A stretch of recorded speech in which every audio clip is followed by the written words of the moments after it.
ये शिव महापुराण की कथा तो खुद एनर्जी देती है, खुद ऑक्सीजन प्रदान करती है। जैसे एक नवयुवक चीता, एक चीते का बच्चा जब बड़ा हुआ, नवयुवक चीता, जवान चीता, आज पहली बार शिकार करने के लिए जा रहा है।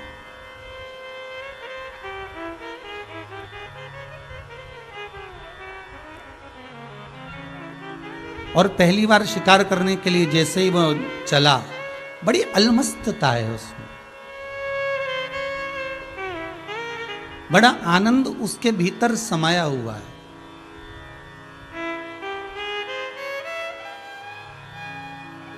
इस शिव महापुराण के जितने श्रोता हैं जो अपने अपने घरों में बैठकर कथा सुन रहे हैं, इस चरित्र को थोड़ा सा ध्यान से सुनिए।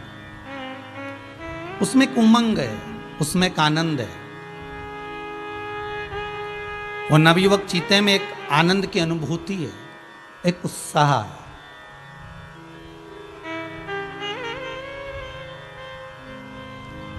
और मुझे उम्मीद है कि जैसे राजगरिया परिवार ऑनलाइन कथा करा रहा होगा, तो उसके भी हृदय में बड़ी उमंगता होगी, बड़ा उत्साह होगा। स्वर्गीय श्री उमा शंकर जी राजगरिया और स्वर्गीय श्रीमती नारायणी देवी राजगरिया के जो पुत्र हैं तीनों, इनके परिवार में एक अलग सा उमंग, एक अलग सा उत्साह होगा। जैसे इस चीते के मन में है कि मैं आज पहली बार शिकार करने के लिए जा रहा हूं, और उसका हृदय, उसका चित्त, उसकी वृत्ति कितनी आनंद में डूब रही है। और वह अलमस्त होकर जैसे ही चला, वह अलमस्त होकर जैसे ही निकला,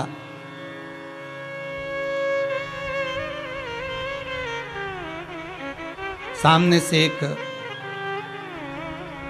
लगड़बग्गा सम्मुख में आ गया। एक सियार सामने से आया, उसने पूछा, कहाँ जा रहे हो? बड़े अलमस्त होकर जा रहे हो, बड़े अलमस्त धुन में जा रहे हो, कहाँ जा रहे हो? उसने कहा, आज पहली बार मैं शिकार पे निकला हूँ, मेरे माता पिता ने अभी तक मुझे निकाला नहीं था, आज पहली बार जा रहा हूँ। ओहो, इतने से तो रखे हो, कोई तुमसे शिकार होगा? अभी तो तुम सीखो शिकार कैसे करते हैं। अपने माता पिता को देखो कि आगे कैसे बढ़ते हैं, कैसे किसी को पकड़ा जाता है, कैसे किसी को खींचा जाता है, कैसे किसी को नोचा जाता है, और तुम चले शिकार करने के लिए। अभी इतने से तो रखे हो, तुम्हें आएगा क्या?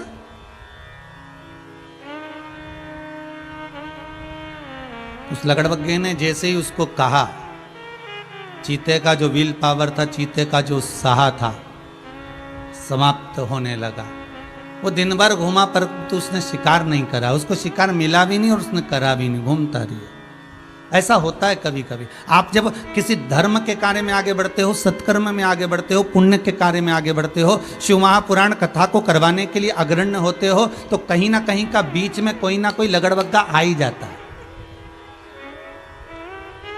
कोई कहेगा, बताओ अभी शिव पुराण करने की जरूरत क्या थी, अभी तो ऑनलाइन शिव पुराण हो रही है। अरे भैया, कराने में क्या जाता है, जीवन का कौन भरोसा।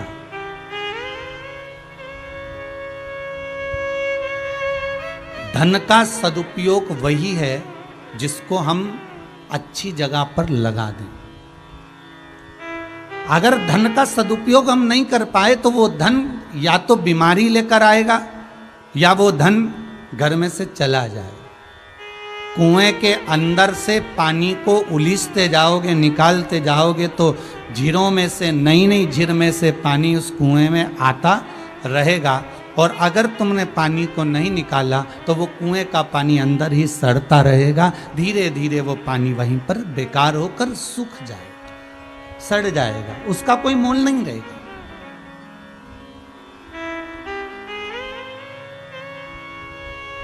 अरे कितना उमंग! कल आप लोगों ने जो फोटो भेजे हैं उसमें कितनी उमंगता है आप लोगों की कथा सुनने के प्रति, कितना उत्साह है आपके प्रति, कथा श्रवण के प्रति। और कोई कोई माताओं ने तो लिखकर भेजा, भाइयों ने लिखकर भेजा कि हमने तो पूरे मोहल्ले में सूचना कर दी और टीवी की आवाज़ तेज कर करके हमने बाहर भी लोगों को कह दिया कि कथा सुनो, शिव महापुराण की कथा आ रही है, कुबेरेश्वर धाम से ऑनलाइन आ रही है। कितनी उमंग था, कितना उत्साह।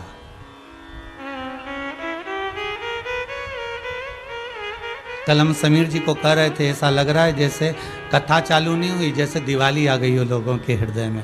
अभी तक लोग मौन होकर बैठे हुए थे, अभी तक लोग चुप होकर बैठे हुए थे, पर शिव महापुराण की कथा जैसी चालू हुई तो लोगों के घर में ऐसा लगता है कि एक आनंद की लहर आ गई, एक उत्साह आ गया, एक एनर्जी। और जितने लोग, जितने श्रोता, चाहे मोबाइल पर सुन रहे हो, फेसबुक यूट्यूब पर सुन रहे हो, चाहे टीवी चैनल के माध्यम से सुन रहे हो, आपके घर में आप जितनी देर तक कथा का रसास्वादन ग्रहण कर रहे हैं, आप 15 मिनट, आधा घंटा, पौन घंटा, 20 मिनट, 25 मिनट, 3 घंटा कथा को सुन रहे हैं, तो आपके भीतर ये उमंग, आपके भीतर ये उत्साह, आपके भीतर ये आनंद की एक लहर सी आ गई।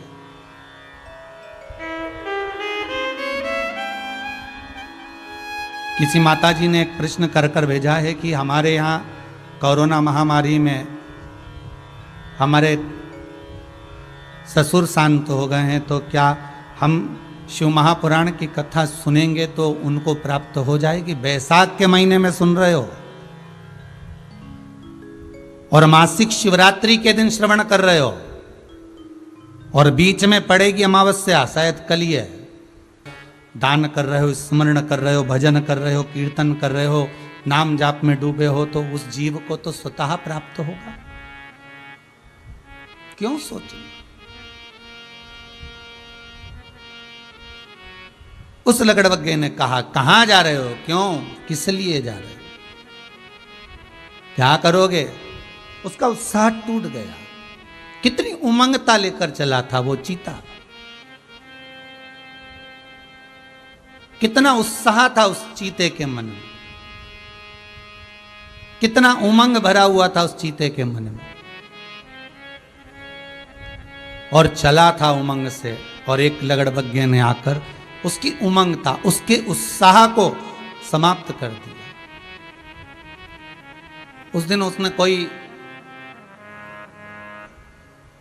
शिकार ही नहीं करा, वापिस आ गया, उदास मुकुतरा था।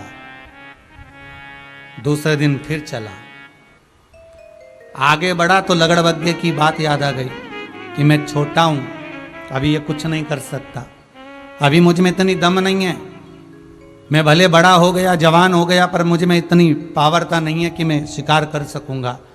जाते जाते बीच में एक बूढ़ा बंदर मिल गया, एक बूढ़ा बंदर।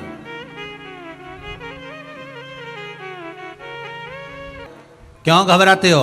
तुम में तो वो बल है कि तुम एक साथ 10 का शिकार कर सकते हो, तुम में वो बल है कि तुम 10 हाथियों को भी पटक सकते हो,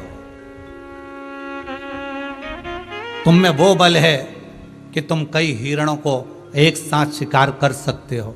क्यों घबराते हो?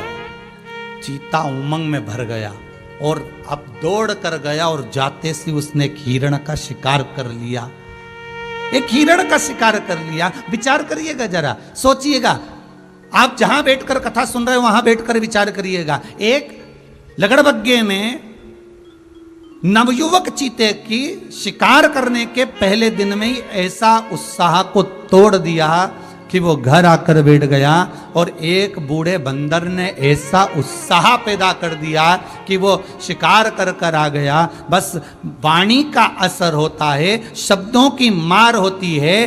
कोई कोई ऐसे मिलेंगे आपकी जिंदगी में जो आपको डराने का, भय देने का कार्य करेंगे। जैसे आप न्यूज़ का चैनल खोल लो, अब ये हो गया, अभी और तीसरी स्टेज आने वाली है, अभी सेकंड स्टेज चल रही है, फिर ये स्टेज आएगी, फिर ऐसा होगा, फिर इतने और मर जाएंगे, फिर शमशान में इतने जल गए। तुम उसको हटाकर निकल सकते हो, वो बल तुम्हारे भीतर होना चाहिए, वो बल तुम्हारे भीतर हो।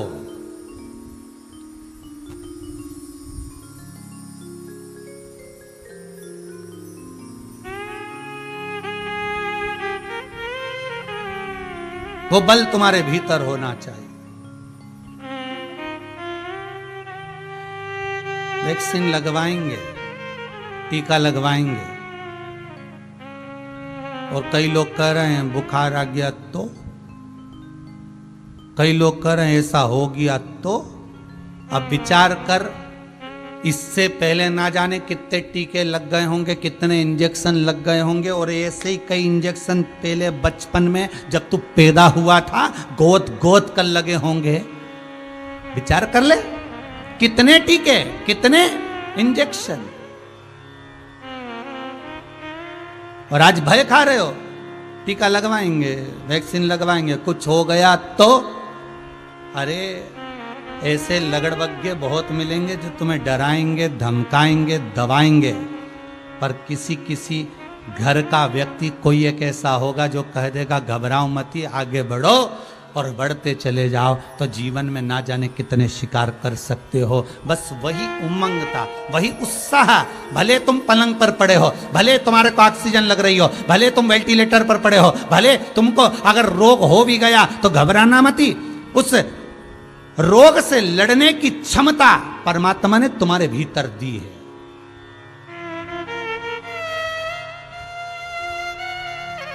और वो है मेरा ओघड़दानी,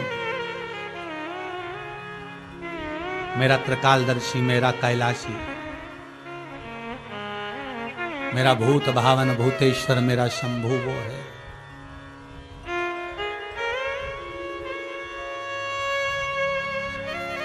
उसका स्मरण करते जाओ, वो करे जय शंभु जय जय शंभु। से ही यम की कैद छूट जाती है, जिसका नाम स्मरण करने पर यमदूत भी दूर खड़े रहते हैं। देखिए बहुत अच्छा प्रश्न है। किसी बालक ने ग्वालियर से लिखकर भेजा है व्हाट्सएप पर, बच्चों ने सूचना दी है उसकी। ब्रजेश जी के मोबाइल पर आया तो उसने कहा है गुरुजी से कहना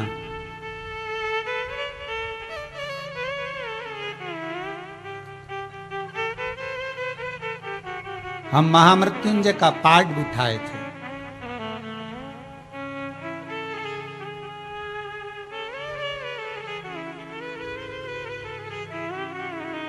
फिर भी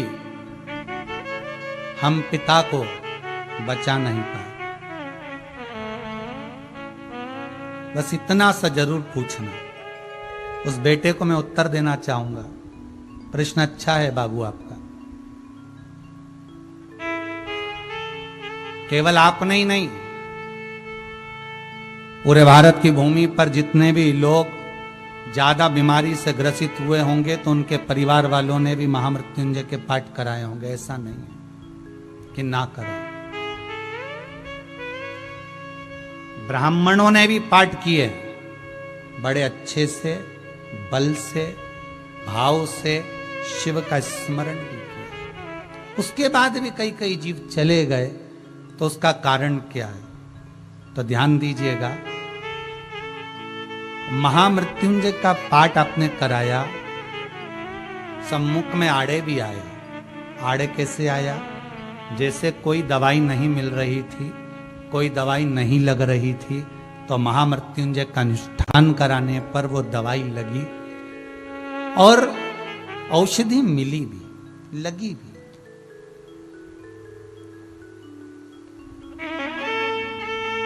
पर थोड़ा सा भाग,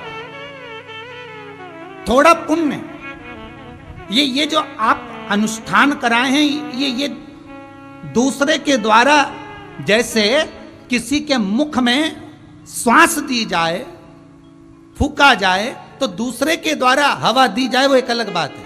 पर खुद की भी कुछ हवा, खुद की भी कुछ श्वास होना चाहिए, खुद की भी दिया। ब्राह्मणों ने अपना एक भाव महामृत्युंजय मंत्र के भाव से लगाया, सब कुछ किया, आपने भी कराया। हवा तो गई, पर उसके भीतर का भी तो बल होना चाहिए। उसके भीतर का भी तो एक बल हो, उसके भीतर का भी तो एक आनंद हो, उसके भीतर का भी भजन की प्रबलता हो। फिर आपसे निवेदन करूंगा, जितने लोग कथा सुन रहे हैं उनसे, जितने लोग श्रवण कर रहे हैं उनसे निवेदन करूंगा, आपका खुद का पुण्य होना चाहिए।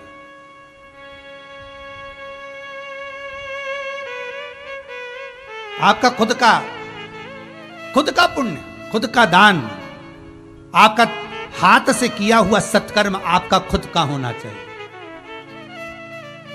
एक कथा पहले भी कही थी, आज फिर कह रहे हैं। जब किसी के प्राण छूटते हैं 10 दिन तक जीवात्मा उसकी अटारी पर रहती है। मरने के बाद लोग दान करते हैं, सैया का दान करा, सुख सेच करा, ब्राह्मण भोजन कराया, आदिक दान तुम लोगों ने करे। पर इस मायावाद का खंडन तो श्रीमद् वल्लभाचार्य जी ने जगन्नाथपुरी में कर दिया। जिस समय जगन्नाथपुरी में मरने के बाद एकादशी का दान दिया जा रहा था, तो श्रीमद् वल्लभाचार्य जी ने जाकर, जगत गुरु श्रीमद् वल्लभाचार्य जी ने जाकर कहा था कि अगर एकादशी का दान करना है, पुण्य करना है, तो जीते जी करो। मरने के बाद की कोई गारंटी नहीं कि तुम्हें मिलेगा कि ना मिलेगा। अपने जीते जी। अगर एकादशी का दान कर रहे हो तो जीते जी करो। खुद एकादशी करो, खुद दान करो। सैया दान कर रहे हो तो अपने जीते जी कर लो। अन्न का दान कर रहे हो तो अपने जीते जी कर लो। कुछ करना है तो अपने जीते जी कर लो। मरने के बाद की कोई जवाबदारी नहीं, कोई गारंटी नहीं कि कोई करेगा और तुम्हें मिलेगा, इसका कोई भाव नहीं कर सकते। हम फिर कहें, आप बैकुंठ जाओगे नहीं जाओगे, इसकी कोई गारंटी नहीं है। ना तो किसी पंडित जी के पास है और ना आपके पास में कि आप बैकुंठ जाएंगे कि ना जाएंगे, इसकी कोई गारंटी नहीं है। पर शिव महापुराण की कथा कहती है कि आप अपने जीते जी भगवान का इतना भजन कर लो कि बैकुंठ जहां तुम रह रहे हो वहीं बन जाए, तो समझ लो कि तुम बैकुंठ पहुंच गए। भगवान का इतना स्मरण कर लो, इतना भजन कर लो, इतना कीर्तन कर लो कि बैकुंठ स्वयं सम्मुख में आ जाए। आप बैकुंठ मत जाओ, बैकुंठ नाथ, बैकुंठ अधिपति भगवान विष्णु तुम्हारे सम्मुख में।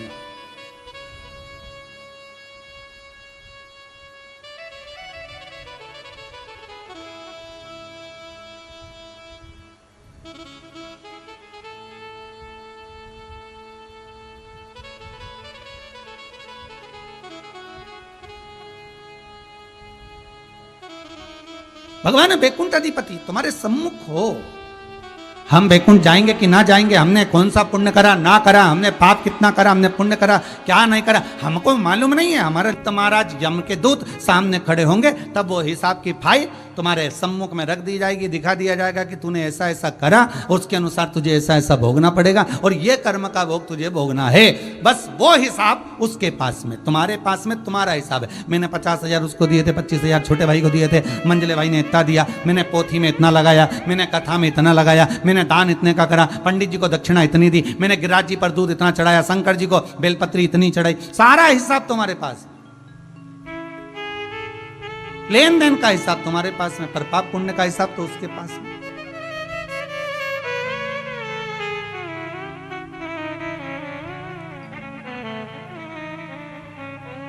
फिर वही बात आ गई,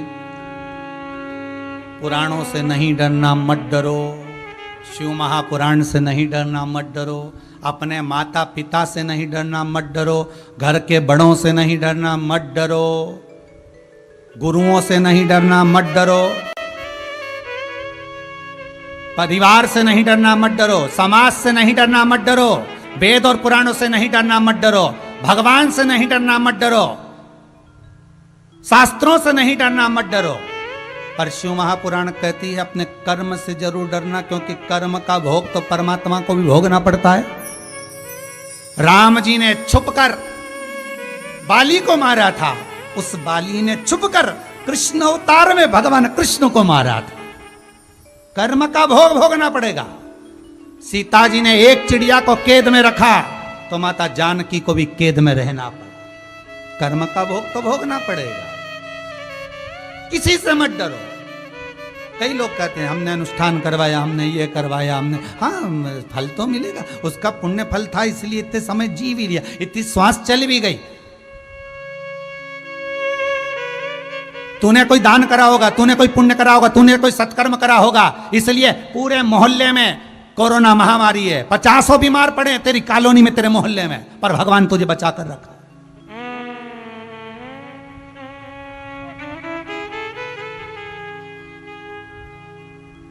और हर पल हर घड़ी उस भोलेनाथ को धन्यवाद देते रहना, उस शंकर को कहते रहना कि मैंने तेरी कथा सुनी है इसलिए शायद मैं बचा हुआ हूं, मैंने अमृत शिव महापुराण का पी रखा है इसलिए शायद बचाऊं। ये तेरी कृपा है, तेरी कृपा से बचा हूं, मेरी कोई सामर्थ्यता नहीं है कि मैं बच सकूं।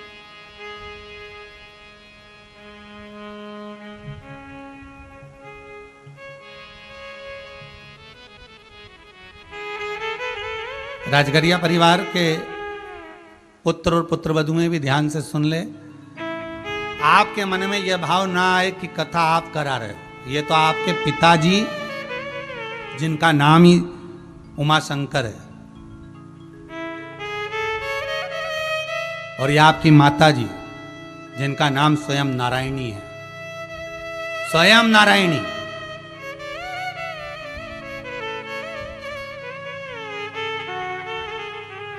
ये उनका पुण्य है जो आप तीनों भाई आनंद में विराजमान होकर इस शिव महापुराण की कथा को करवा रहे हैं। सबसे ज्यादा प्रसन्न होंगे तो वो उमाशंकर जी प्रसन्न होंगे।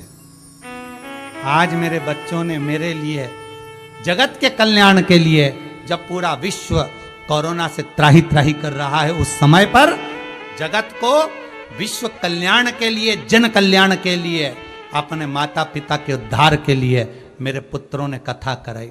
भागीरथ जी गंगा को लेकर आए थे 60,000 काकाओं के उद्धार के लिए, और ये राजगरिया परिवार के पुत्र और पुत्रवधु, पोते पोतियां, ये शिव महापुराण रूपी गंगा को लेकर आए हैं इस अपने पूर्वजों के उद्धार के लिए। आपको ये आपका फल नहीं, ये आपके पूर्वजों का है।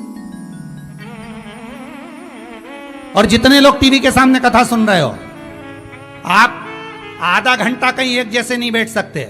बस केवल नाटक आता है, जब आधा घंटा बैठ जाते हो तो बैठ जाते हो।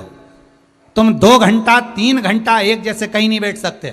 वो तो 3 घंटा अगर कथा के सामने सोफे पर, पलंग पर, कुर्सी पर, आसन लगाकर, जमीन पर अगर कथा सुन रहे हो 3 घंटे एक टकटकी लगाकर, तो ये आपकी सामर्थ्यता नहीं, ये तो आपके पूर्वजों की कृपा और मेरे शंभू की दया होगी, इसलिए आप एक जगह पर बैठकर कथा को सुन रहे हो। नहीं तो 3 घंटे में तो तुम ना जाने कितने आसन लगा लेते, चाय पी आते, चले जाते, आ जाते, 50 काम कर लेते, दिन में जाके सो जाते। पर शंकर बल दिया है तुमको, ये तुम्हारे पूर्वजों की एक आनंद का आशीर्वाद है जो 3 घंटा बैठकर आप कथा सुन रहे हो।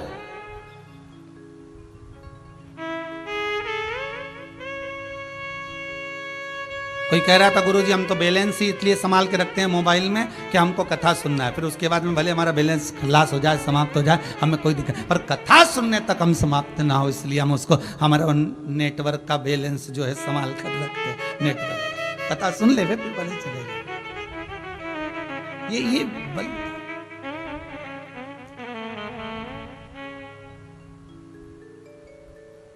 उसने करा है कृपा। शिव महापुराण की कथा कर रही है। पुराणों में तो वो दिया गया है साहब, बस एक बार करने वाला अगर कोई मिल जाए तो ऐसी कई बीमारियां हैं जो रोग भगवान शंकर की कृपा से भी समाप्त हो सकते।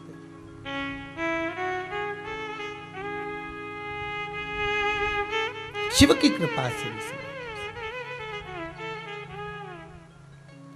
एक मेरा निवेदन,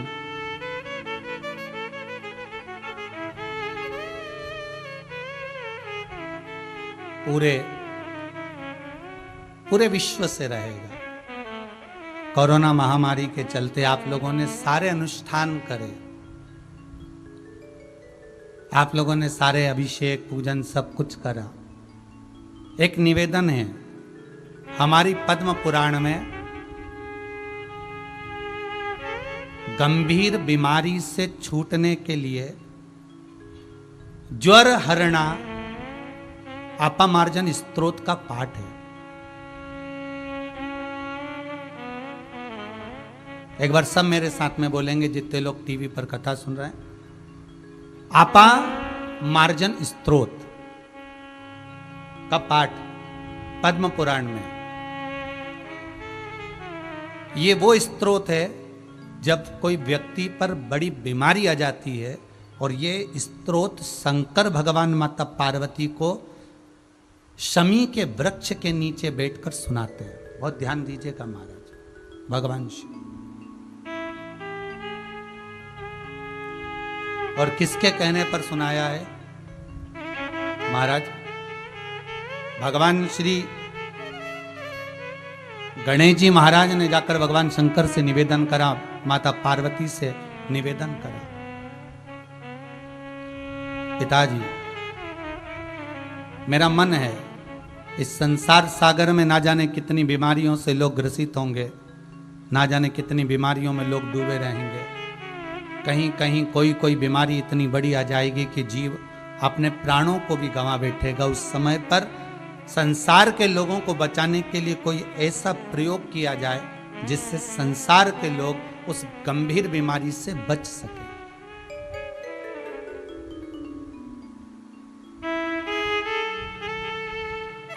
वो अपामार्जन स्तोत्र। और किसके नीचे सुनाया है? शमी वृक्ष के नीचे। शमी कौन? पिछले वर्ष ऑनलाइन जो कथाएं कही थी उसमें शमी वृक्ष की महत्वता का वर्णन किया था। शमी कौन? औरव ऋषि की बेटी शमी, जिनका विवाह धौम्य ऋषि के पुत्र मंदार से हुआ था।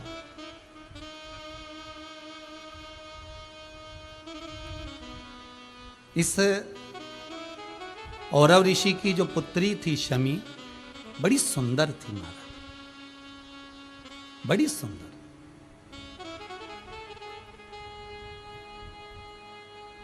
और इसका एक नियम था, ये भगवान की भक्ति में डूबना। जब माता इसको भोजन बनाने के लिए कहती थी, मां जब इनको भोजन बनाने के लिए कहती, तो शमी जिस भोजन को बनाती थी, जिस भात को बनाती थी, जिस चावल को बनाती थी, पकाती थी, अन्न बनाती थी, जिसको बनाया करती थी, पकाया करती थी, उसी अन्न के भाग में देवता की मुद्रा का निर्माण करती थी। ये शमी।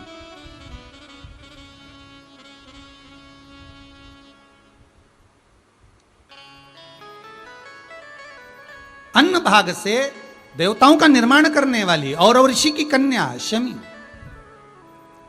अब एक दिन पिता औरव ऋषि के मन में भाव जागृत हुआ कि बेटी का विवाह करना चाहिए, पर बेटी का विवाह करें तो करें किसके साथ? तभी उसी समय पर महाराज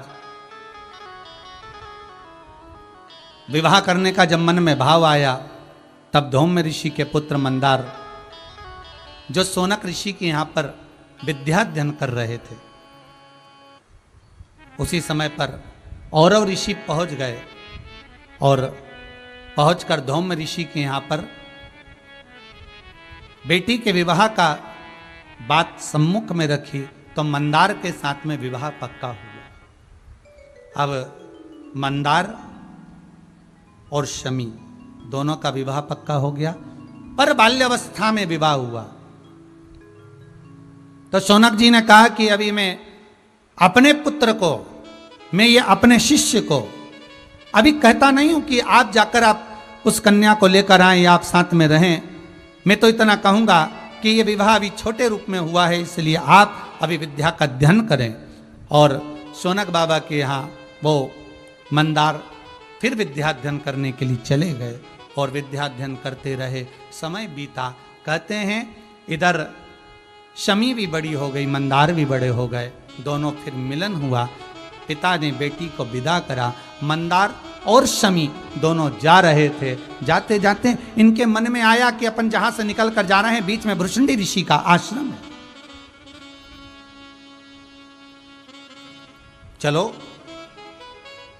बड़ा सुंदर आश्रम दिखा जिसमें सुंदर सुंदर वृक्ष लगे हुए हैं, बड़ा सुंदर उसकी कोट है, बंदर बाल हैं, बड़ी बड़ी सुंदर उसमें कलश लगे हुए हैं। बहुत ध्यान दीजिएगा महाराज, किसी भी आश्रम में जाओ, आप किसी भी आश्रम में प्रवेश करें, आश्रम सब सुंदर होते हैं। बस निवेदन इतना है कि आपसे मंदार और शमी इन दोनों की जैसी गलती ना हो, इसका ध्यान रखिए। मंदार और शमी से एक गलती हो गई। क्या गलती हो गई कि ये भृशुंडी बाबा के आश्रम में प्रवेश तो कर गए। आश्रम बड़ा सुंदर था। आप किसी भी आश्रम में जाओ, वृंदावन जाएं, अयोध्या जाएं, गोकुल जाएं, नंदगांव जाएं, काशी जाएं, मथुरा जाएं, उज्जैनी जाएं, आप बद्रिकाश्रम जाएं, आपकी मर्जी पड़े। जहाँ जहाँ तीर्थ में जाकर देखोगे तो आश्रम बड़े सुंदर सुंदर बने हुए होते हैं महाराज। और कभी सीहोर आएंगे जब लॉकडाउन खोले, उसके बाद की बात है, अभी की बात नहीं हो। अभी तो चारों तरफ ताले लगे हुए हैं। तो कभी आप जाएं तो आश्रम में सुंदरता तो बहुत होती है, पर उस सुंदरता को बरकरार रखने के लिए आपकी भी जरूरत होती है कि आप उसको सुंदर बनाकर रखें, उसमें गंदगी ना करें, उसमें किसी तरह का कोई अपशब्द का प्रयोग ना करें, उसमें रहें तब तक भगवत स्मरण करें, भगवत भजन करें, भगवत नाम जपें, जितना समय रहें।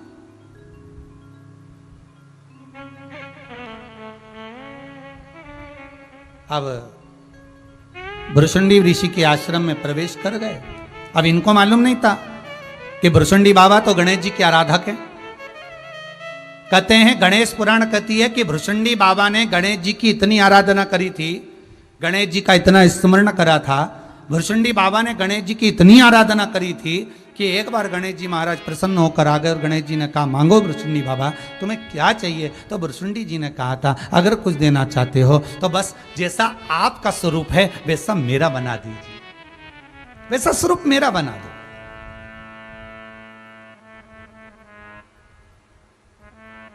जैसा आपका स्वरूप है वैसा मेरा बना दो। हमारे यहां हिंदू धर्म के अंदर जब गणेश जी महाराज की स्थापना होती है तो गणेश जी की जो मूर्ति विराजमान करी जाती है उस मूर्ति में और भृशुंडी ऋषि को भगवान ने जो अपनी स्वरूप दिया है उस मूर्ति में, दोनों में अंतर है। बहुत ध्यान दीजिएगा महाराज, दोनों में अंतर आता है। कई कई बाजार में जो मूर्तियां मिलती हैं उसमें गणेश जी की जटा बंधी रहती है, ऐसे बाल बने रहते हैं गणेश जी के, जटा जूट बनी रहती है। और गणेश जी महाराज को सुंदर जटा जूट में देखा होगा, कहीं गणेश जी को आपने सन्यासी के वेश में देखा होगा, कहीं गणेश जी को आपने मृगशाला लपेटे हुए देखा होगा। कोई कोई मूर्तियां अगर आपने देखी होगी गणेश चतुर्थी के टाइम पर गणेश जी की मंदिरों में विराजमान होती है, या लोग मट्टी की मूर्ति लेकर जाते हैं तो उसमें जटा बंदी होती है, उसमें केश बंधे होते हैं, उसमें केश लगे होते हैं, उसमें मृगशाला पहने रहते हैं गणेश जी महाराज। तो जो सन्यासी के वेश में गणेश जी की मूर्ति का जो दर्शन होता है वो गणेश जी नहीं होते, वो गणेश जी ने जो अपना स्वरूप भृशुंडी बाबा को प्रदान करा था, ये उस स्वरूप की दर्शन होता है, ये उस स्वरूप का पूजन है। अगर गणेश जी महाराज की मूर्ति का दर्शन करोगे तो सिर पर मुकुट लगा हुआ है, गणेश जी के कानों में सुंदर कर्ण फूले, गले में माला पहने हुए, सुंदर सुंदर धोती, सुंदर सुंदर भगवान पीताम्बरी धारण करे हुए, सुंदर वस्त्र धारण करे हुए, सुंदर सुंदर मुद्रिका श्री गणेश जी महाराज, सुंदर सुंदर पाँव में पायल श्री गणेश जी महाराज पहने हुए, सुंदर तगड़ी गणेश जी महाराज, गले तोंद पर नाभिकोश पर सुंदर सर्प बंधा हुआ है, वो श्री गणेश जी महाराज। और बाकी के अगर सन्यासी की मुद्रा में अगर आप दर्शन कर रहे हैं तो वो भृशुंडी श्री गणेश जी महाराज। अर्थात भुरशुंडी बाबा ने गणेश जी की इतनी आराधना करी थी, इतनी आराधना करी थी कि गणेश जी ने पूछा कि मांगो भुरशुंडी जी आपको क्या चाहिए। तो भुरशुंडी जी ने कहा कि बस जैसा आपका स्वरूप है, जैसे आपके लंबोदर लोग कहते हैं, जैसे आपके कान है, जैसे आपकी सूंड है, जैसा आपका मुख है, जैसा आपका शरीर है, वैसा मुझे बना दीजिए। भगवान गणेश जी ने भुरशुंडी बाबा को वर प्रदान कर दिया, लो मैं अपना स्वरूप आपको देता हूं। और भुरशुंडी ऋषि गणेश जी जैसे हो गए। बस इनके मुकुट नहीं था, बस इनके गले में सोने के आभूषण नहीं थे, इनके गले में सुंदर सुंदर आभूषण नहीं है, इनके गले में वही तुलसी की माला, वही रुद्राक्ष की माला, मस्तक पर वही। किसी किसी की यहाँ पर चतुर्थी, गणेश चतुर्थी के समय पर जब बाजार में से मूर्तियां खरीदने जाते हैं स्थापना के लिए, मट्टी की जब मूर्त लाते हैं तो ध्यान रखना चाहिए कि हमें गणेश जी की मूर्ति लाना, हमें भुरशुंडी गणेश नहीं, हमें श्री गणेश लेकर आए। अब लोग समझते तो है नहीं, बस गए, उन्होंने देखा क्या सुंदर मूर्ति लग रही है, जटा बंधी हुई है, सुंदर सुंदर मृगछाला पहने हुए हैं, मृगचर्म पहने हुए हैं, गले में रुद्राक्ष की माला पहने, तो उन्होंने सोचा ये गणेश जी की मूर्ति, इसको ले चलो, और लेकर आ गए। वो पूजन कर ले रखो, पूजन करो, मना नहीं है, पर वो भुरशुंडी श्री गणेश, गणेश जी महाराज ने जो अपना विग्रह दिया था भुरशुंडी ऋषि को, वो गणेश।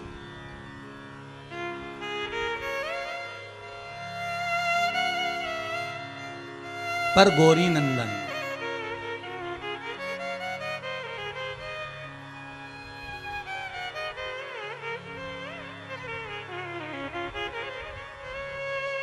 गौरी नंदन गणेश, वो एक अलग मुकुट, सुंदर तिलक, सुंदर आभूषण, सुंदर मुद्रिका, सुंदर पायल, वो गौरी नंदन।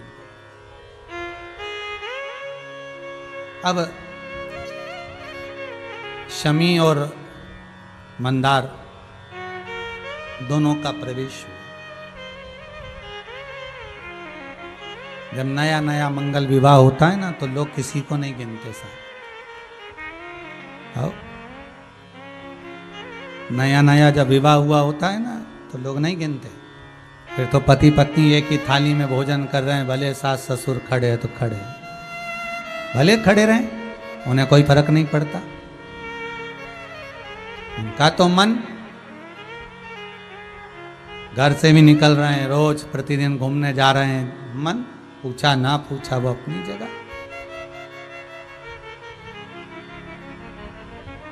अब शमी मंदार दोनों निकले, भुरशुंडी बाबा के आश्रम में पहुंचे, जाकर पूछा संत कहाँ हैं?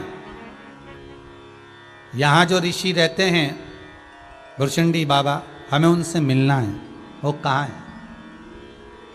और पूछ भी रहे हैं तो किससे पूछ रहे हैं? स्वयं भुरशुंडी बाबा से, जिनकी लंबी सूंड है, जिनके बड़े बड़े कान हैं, जिनकी सुंदर तोंद है, क्योंकि गणेश जी ने अपना विग्रह उनको दिया है।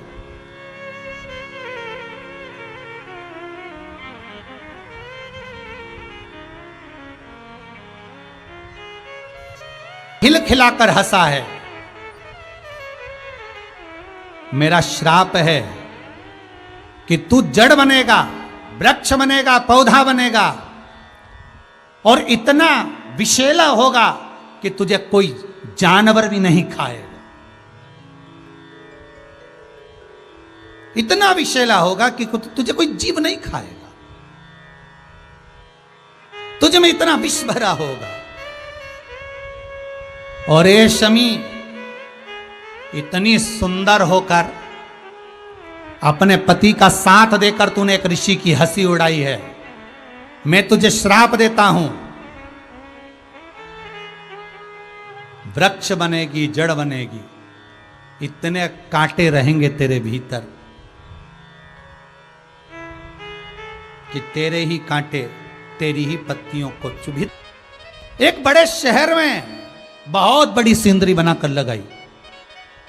अच्छाई कितनी है लिखो, कुछ पूरे शहर में से कम बस 200-500 लोग निकले जिन्होंने उसकी अच्छाई लिख दी कि सीनरी में जो घोड़ा बनाया अच्छा है, इसमें कलर अच्छे हैं, फूल अच्छे हैं, इसमें ऐसा है, इसमें वैसा है। कुछ 100-200 लोगों ने अच्छाई लिखी, फिर उधर से मिटा दिया गया और लिख दिया गया इस सिंदरी में बुराई क्या क्या है छाट कर लिख दो।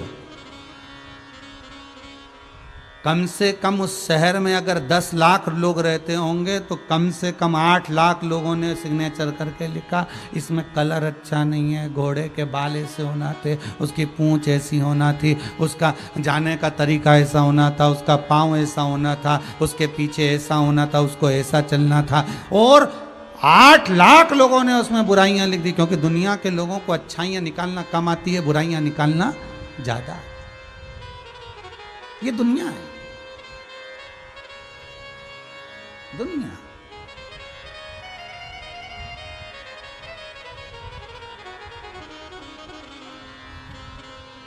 वो निकालता रहेगा गलतियां ढेर ढेर, और एक उंगली हम किसी पर उठाते हैं, ये 3 उंगलियां हमारी ओर जाती है कि तुम अंदर से झांक कर देखो कि तुम कैसे हो। उसमें अगर एक गलती है तो 3 गलतियां हमारे भीतर है कि हम अपने अंदर झांक कर देखें कि हमें गलतियां कितनी है, हमें गलतियां कितनी समाई।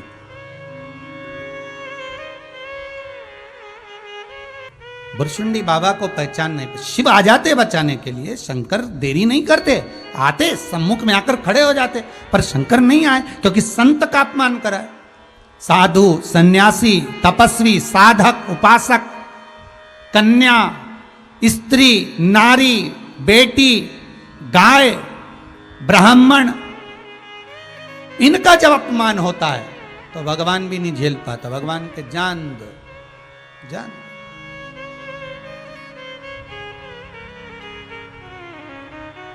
केवल भगवान तुम्हारे लिए दौड़ दौड़ कर नहीं आता। कोरोना महामारी से पहचान लो, जो गलत तरह से मांसाहार करते थे उस मांसाहार को कर तो गए, उन जीवों का दिल कितना दुखा होगा जिनका मांस लोगों ने खाया होगा। उन जीवों के लिए भगवान ने ये रूप धारण करा, इसलिए ये दुनिया त्राहि त्राहि कर रही। अगर तुम्हारे लिए भगवान आ सकता है तो इन जीव जंतुओं के लिए भी तो आता है।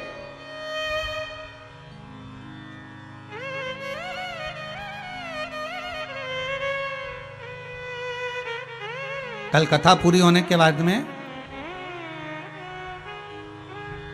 एक प्रश्न करा था हमारे वो बंटी जी परिहार ने कि गुरुदेव एक प्रश्न है, आप उत्तर देंगे क्या? हमने कहा बोलो क्या बात है। कहे गुरु जी प्रश्न ये है कि भगवान कृष्ण का अवतार क्यों? जब राम अवतार हो चुका था तो भगवान कृष्ण को अवतार लेने की जरूरत क्या थी, क्यों? हमने कहा देखो भाई बंटी, बात इतनी सी है कि राम अवतार में भगवान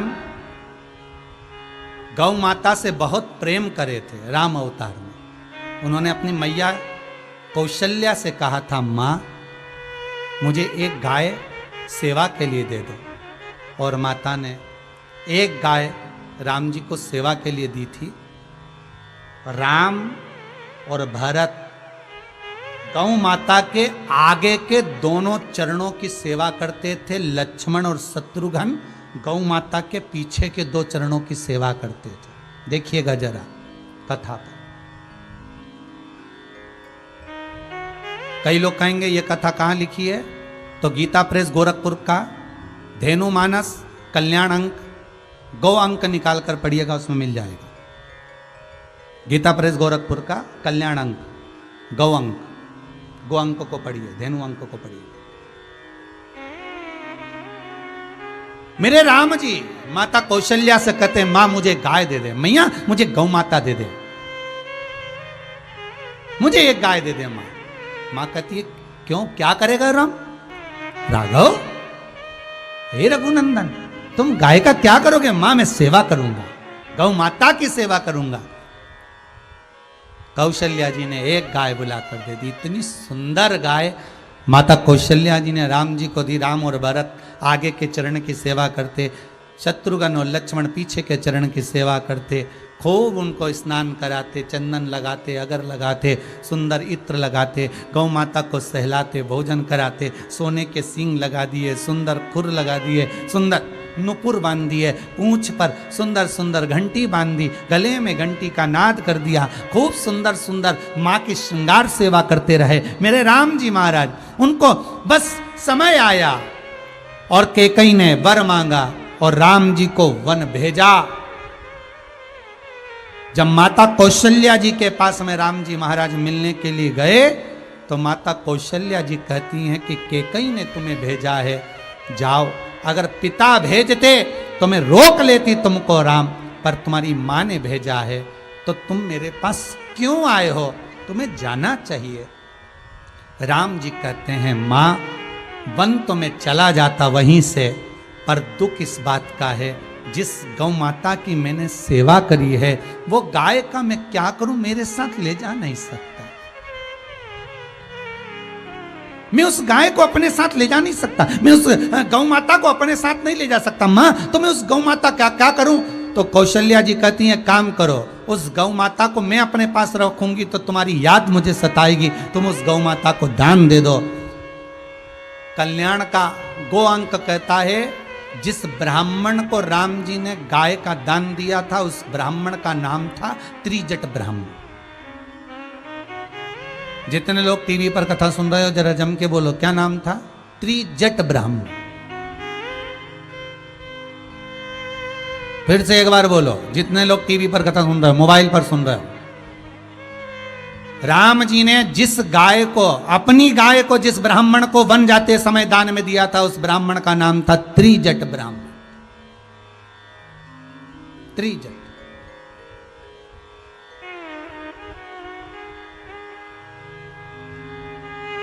राम जी ने त्रिजट कौन? कौशल्या जी के उस कौशल राज से एक ब्राह्मण आया।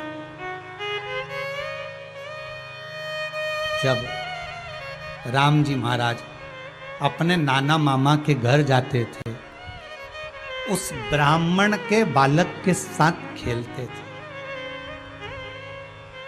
जब राम जी महाराज अपने मामा के घर जाते थे, नाना के घर जाते थे, कौशल राज के यहाँ पहुँचते थे तो उस ब्राह्मण के साथ राम जी महाराज खेलते थे। उस ब्राह्मण का नाम था त्रिजट। आप लोग भी आपके मामा नाना के यहाँ जाते हो ना तो वहां आपकी दोस्ती तो होगी ना किसी ना किसी से। अरे बोलो तो रे, टीवी के सामने बैठे हो इतने प्रेम से। चलो तुम भी जान दो, राजगरिया परिवार से ही बोल दो, तुम भी बचपन में अपने नाना मामा के यहाँ गए होगे तो केवल नाना मामा के यहाँ ही नहीं गए होगे, आसपास में मोहल्ले में, कॉलोनी में, वहाँ किसी ना किसी से दोस्ती यारी तो हुई होगी कि हमारे मामा के यहाँ आए हैं, चलो और कोई घुमाने भी। तो ये त्रिजट जो ब्राह्मण था राम जी का बड़ा प्रेमी आनंद था, बड़ा सेवक। इसको राम जी ने बुलवा कर गाय का दान दे दिया, गाय तुम रखो। तो राम जी महाराज वन चले गए। प्रश्न था कि कृष्ण अवतार क्यों लिया, तो शिव महापुराण की कथा के भाव से, कल्याण के गो अंक के भाव से अगर कह सकता हूं तो इतना जरूर कहूंगा, मेरे कृष्ण का अवतार इसलिए हुआ कि भगवान कृष्ण कहते हैं कि मेरा अवतार का कारण केवल इतना है कि राम अवतार में जब मैं वन चले गया, वन से आ भी गया, पर गौ माता की सेवा नहीं कर पाया। जगत की सेवा करी, संपूर्ण जगत के लिए मैंने कार्य किया, पर गौ माता की सेवा नहीं कर पाया।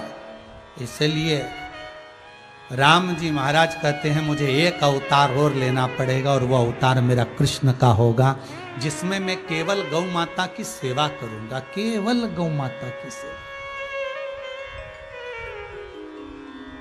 और गौ माता की सेवा के सिवा कुछ नहीं। और उठा लो कृष्ण का चरित्र, बाल्य अवस्था से गौ माता की सेवा में ऐसे लीन हो गए।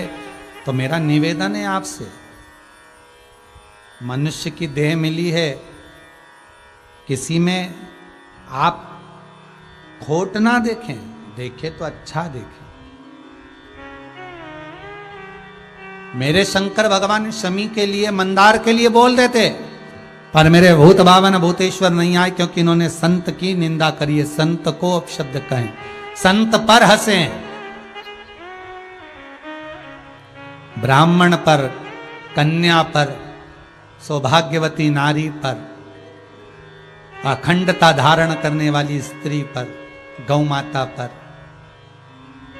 संत साधु सन्यासी पर कभी ना हंसे, कभी उंगली ना उठाए। ठीक है, किसी ने बोल दिया ना, किसी ने अपशब्द लिख दिया, उसमें अपना अपना भागीदारी ना निभाए कि मैं भी उसके लिए अपशब्द लिख दूं। नहीं नहीं, अपन क्यों लिखे, किस लिए?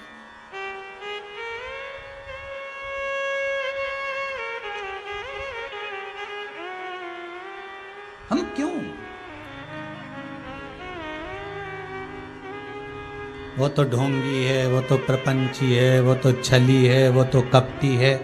अरे होगा, अपनी जगह पर होगा, तुम्हें कहने से क्या होगा? तुम अपना कर्म करो भाई, तुम अच्छा करो, अच्छा बोलो, अच्छा लिखो, अच्छा होगा।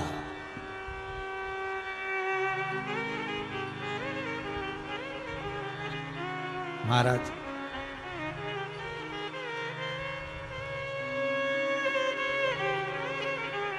शिव जी नहीं आए, शंकर नहीं आए। संत की अपशब्द जो कहे गए हैं तो शंकर आ भी कैसे सकते? गणेश जी को भेज दिया, जाओ तुम जाओ, कुछ ऐसा वर दे देना, मेरे भगत हैं, मेरा भजन करते हैं, कोई ऐसा वर दे देना जिससे उनकी सार्थकता बन जाए। पिताजी, शमी भी आपकी सेवा करती है और मंदार भी आपकी सेवा करते हैं, तो आप क्यों नहीं जाते? शंकर जी कहते हैं, इनने संत का अपमान करा, संत का अपमान।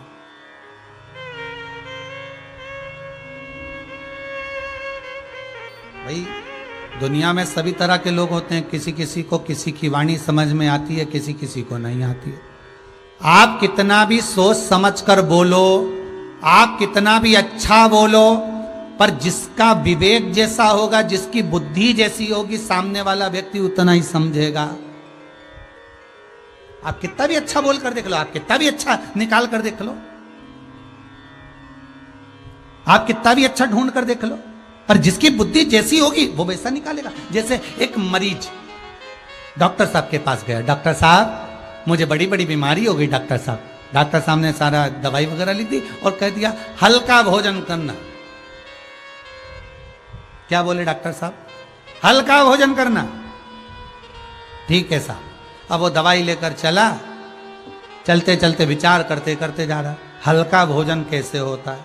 तो के सबसे ज्यादा भारी पृथ्वी, पृथ्वी से हल्का पानी, क्योंकि पृथ्वी के ऊपर रहता है। ठीक है। फिर उसने विचार करा, पानी से हल्का होता है घी और तेल, क्योंकि पानी पर घी और तेल डाल के देखो तो ऊपर तैरता रहता है। तो पृथ्वी से हल्का पानी, पानी से हल्का घी और तेल, और घी और तेल से ज्यादा हल्का है पूड़ी, समोसा और कचौड़ी, क्योंकि वो तेल पे तैरता रहता है। अब डॉक्टर ने बोला था हल्का भोजन करना, उसने ढूंढा कितना हल्का, कि पृथ्वी से हल्का पानी जो पृथ्वी के ऊपर, पानी से हल्का घी और तेल क्योंकि वो पानी पे तैरता। तुम डाल के देखना घी और तेल को पानी पे, वो हल्का तैरता रहता। और उससे ज्यादा हल्का पूड़ी और समोसा कचौड़ी, क्योंकि वो उस पे तैरता रहता है तेल। तो उसने हल्का ढूंढ लिया। घर जाकर पत्नी से कहा, सुनो। पत्नी बोली क्या? डॉक्टर साहब बोले दवाई लो, हल्का भोजन करो। तो पत्नी गई, दलिया बना कर लिया थूली। तो पत्नी से बोला पागल हो गई है, भारी है। तो पत्नी बोली हल्का कैसे होता है? पति बोला देखो, पृथ्वी से हल्का पानी जो पृथ्वी के ऊपर है, ठीक है, पानी से हल्का घी और तेल, तुम पानी में डाल के देखो बाल्टी में 2 बूंद तेल, तो तैरता रहेगा। तो पानी से हल्का घी तेल, और घी तेल में तुम पूड़ी और समोसा तल के देखो तो वो तैरता रहेगा। तो सबसे ज्यादा हल्का है पूड़ी, घी में तली हुई और तेल में तला हुआ समोसा कचौड़ी, इससे ज्यादा हल्का क्या होगा? पत्नी ने माथा ठोक लिया। कथा वाचने वाला कितनी भी अच्छी कथा वाच दे, संत कितने भी अच्छे विचार तुम्हारे सामने रख दे, डॉक्टर कितनी भी अच्छी तरह से समझा दे, कितनी भी अच्छी तरह से कोई साधु सन्यासी तपस्वी कोई माता कोई पिता अपने बच्चों को समझा दे, पर व्यक्ति को समझ में उतना ही आता है जितनी उसका विवेक होता, जितनी उसकी बुद्धि होती। आप कितना ही समझाओ भले, उसके समझाने से क्या होगा?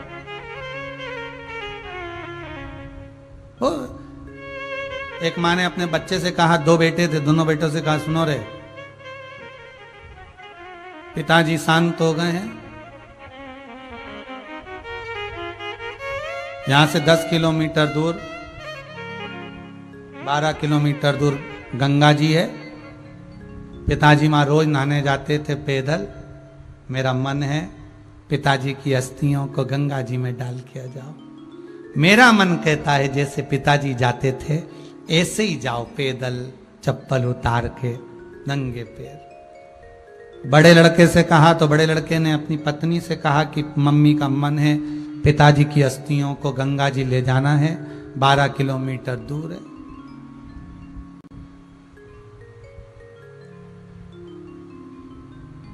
पत्नी ने कहा, तुम काय को जा रहे हो, छोटा वाला क्या करेगा, भेज दो उसको। और पत्नी ने इसको डरा दिया और पति डर गया, नहीं गया। छोटे वाले से कहा, तुम चले जाओ। छोटा वाला मना कर रहा, मैं नहीं जाऊंगा। कैसे नहीं जाएगा, अब भी कि अब भी जाना पड़ेगा। इसको मौका ही नहीं दिया कि पत्नी के कमरे में जा, और पत्नी इसको डरा, तो तब भी जा। उसका भी मन नहीं था, पर बड़बड़ करता हुआ, आड़ा टेढ़ा बोलता हुआ, क्या मम्मी क्या तुम्हारे में अक्ल नहीं है, पैदल जाओ, गाड़ी रखिए। गाड़ी नहीं पैदल चले गए। 8 किलोमीटर दूर गया और सामने एक नल्ला मिल गया, बड़ा नाला। अब नाला मिला तो उसने गांव के लोगों से पूछा, ये नाला कहाँ जा रहा है, तो क्या आगे जाके गंगा जी में मिल जाता है। अच्छा गंगा जी में, हाँ। तो मन में आया, अब इतनी दूर जाने से कौन सा फायदा, नाला भी तो वहीं जा रही है। इसने अस्थियों को लेके नाले में डाल दिया। अब अस्थियों को नाले में डाला, घर आ गया। माँ ने पूछा, बेटा हो आया? हो पक्के में होके आया है? हाँ हो आया। ठीक है। रात निकली, सुबह सुबह माँ ने दोनों बेटों को बुलाया, इधर आओ, इधर इधर आओ। छोटे वाले से पूछा, क्यों, ये बता तू अस्थियां विसर्जन करने गया था, कहाँ विसर्जन करके आया? क्यों, तुम्हें विश्वास नहीं है मुझ पे? नहीं विश्वास तो है, पर रात को तेरे पिताजी सपने में आके बोले थे कि बेटा गंगा जी में अस्थियां नहीं डाल के आया, नाले में पटक आया। बेटा चिल्ला के दौड़ा। बस मुझे पिताजी की यही बात बहुत बुरी लगती थी हमेशा, और हमेशा बेवकूफों जैसी बात करते थे। 8 किलोमीटर दूर आके तुम्हें सपना देगा, 4 किलोमीटर आगे नहीं जा सके। यहां आके कह रहे हैं कि नल्ले में पटक दिया। तो नल्ले का पानी जा तो वहीं रहा था। मां ने माथा ठोका। ऐसी औलाद पैदा हुई, जाना था 12 किलोमीटर आगे, 8 किलोमीटर दूर पे नल्ले में डालकर आ गए। सोच वाली बात है, विचार वाली बात है। आप कितना भी अच्छा कह दो, कितना भी अच्छा विचार रख दो, कितना भी अच्छा सोच लो, कितना भी अच्छा वर्णन कर दो, पर सामने वाला व्यक्ति जो सोचेगा, सामने वाला व्यक्ति जो विचार करेगा, वही सम्मुख में होगा। आप कितना भी अच्छा कुछ भी कह दो, पर सामने वाला व्यक्ति कैसा ग्रहण कर रहा है, उसकी सोच, उसकी वृत्ति, उसका विचार, उसका भाव कैसा है, वो उस विचार से श्रवण करता है, उस विचार से वो ग्रहण करता है।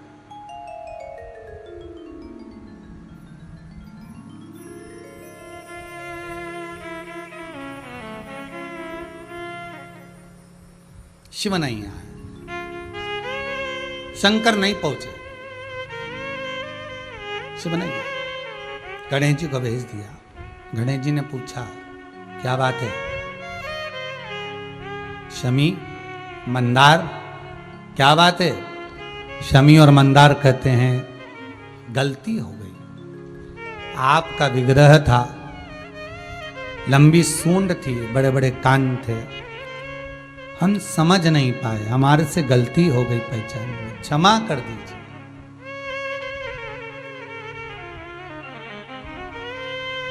गणेश जी ने देखा, शमी और मंदार से कहा कि तुमने मेरे भगत का अपमान करा है, मैं क्षमा नहीं कर सकता।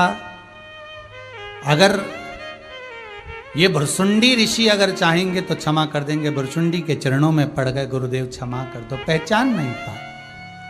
भुरसुंडी बाबा ने कहा, गणेश जी आप कृपा कर दो, मैं क्या बोलूं। गणेश जी महाराज ने कहा, हे शमी, तुम वृक्ष जरूर बनोगी, तुम्हारी पत्तियां स्वयं भगवान शंकर को मुझको समर्पित होंगी। हे शमी, तुम्हारे वृक्ष के नीचे 33 कोटि देवता सदा विराजमान होंगे। जिस व्यक्ति के जीवन में बहुत रोग समाएगा, बड़ी से बड़ी बीमारी भी अगर आ जाएगी, शमी तेरे वृक्ष के नीचे बैठकर जो मेरे पिता शंकर का स्मरण करेगा, उसका रोग मुक्त हो जाएगा। मंदार, हे मंदार, मैं तुझे वर देता हूं, तेरे पुष्प मेरे शंकर को चढ़ेंगे। मंदार को आंकड़ा भी कहते हैं, आंख भी कहते हैं। तेरे पुष्प मेरे शंकर को चढ़ेंगे, मेरे पिता को चढ़ेंगे। और सुन, मेरे भुसुंडी ऋषि के आश्रम में बैठकर तूने क्षमा मांगी है, इसलिए तेरी जड़ में मेरा निवास होगा। सफेद मंदार का जो फूल होता है, सफेद आंकड़े का जो पुष्प होता है, आंख अकौए का जो पुष्प होता है सफेद, उस सफेद आंकड़े के वृक्ष के मंदार के जड़ में गणेश जी निवास करते हैं। कभी भी आप सफेद मंदार का जब पौधा उखाड़ेंगे, आंकड़े का पौधा जब उखाड़ेंगे, तो उसकी जड़ में गणेश जी का प्रतिबिंब अपने आप आ जाता है। कई लोगों के घर में तो आंख के गणेश जी होंगे भी, मंदार के गणेश जी कई लोगों के घर में होंगे, जिसपे लकड़ी पर गणेश जी की आकृति जड़ में अपने आप उत्पन्न हो जाती है, अपने आप। गणेश जी कहते हैं, मेरा स्वरूप तुम्हारी जड़ में विराजमान होगा, तुम्हारे पुष्प मेरे पिता को समर्पित होंगे।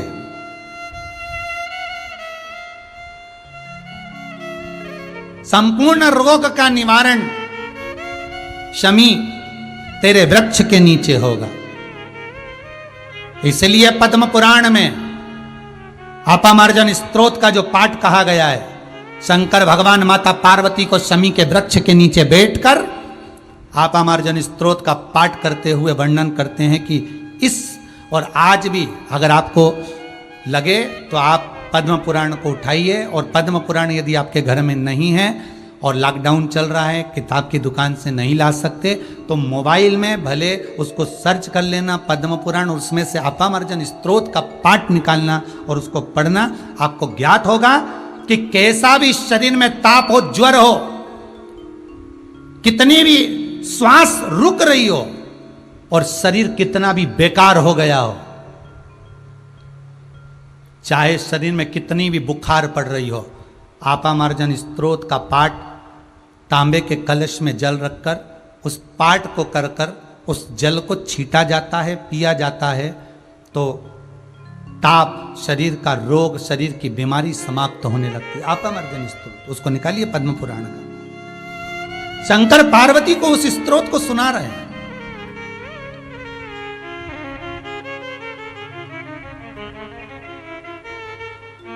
कितना सुंदर कहा है महाराज जी।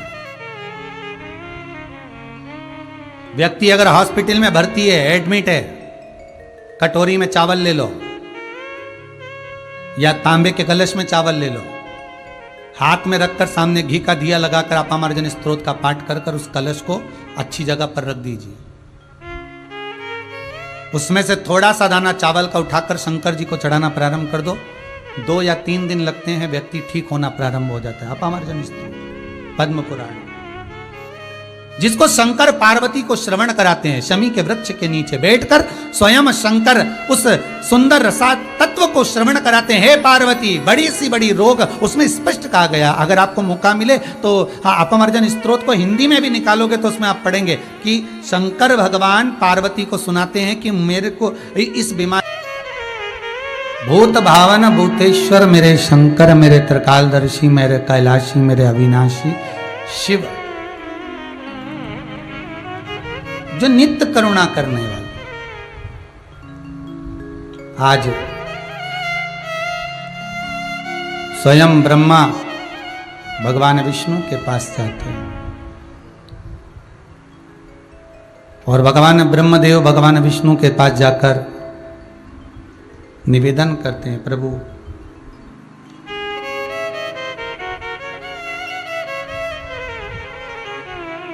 मेरे संशय को मिटा दीजिए। क्या संशय है आपका? भगवान ब्रह्मा कहते हैं कि आप मेरे पिता हैं।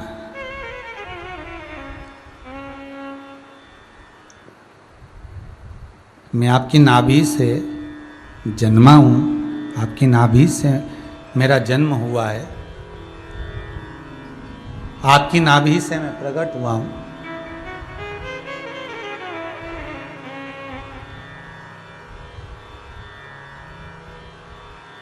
आप मेरे पिता हैं।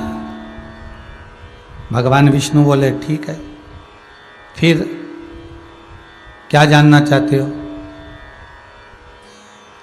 मुझे जानना केवल इतना है कि आप मेरे पिता हैं, तो आपके पिता कौन है?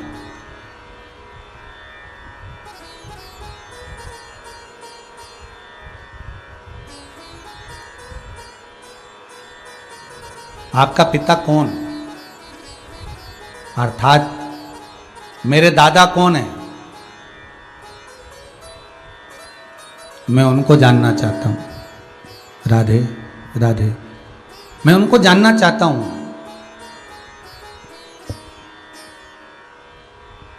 तब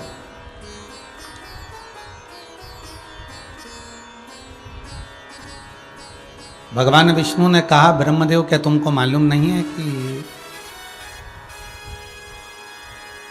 सर्वशक्तिमान त्रिकालदर्शी जिन्होंने कालों को भी जीत रखा है, ऐसे महाकाल स्वयं शंभु शंकर भोगड़दानी त्रिकालदर्शी कैलाशी अविनाशी शिव मेरे पिता है? क्या आपको मालूम नहीं है?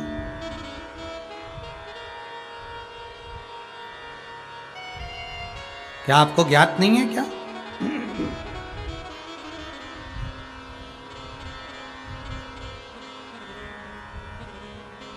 ब्रह्मा जी बोले मैंने सुना तो है, पर विश्वास नहीं।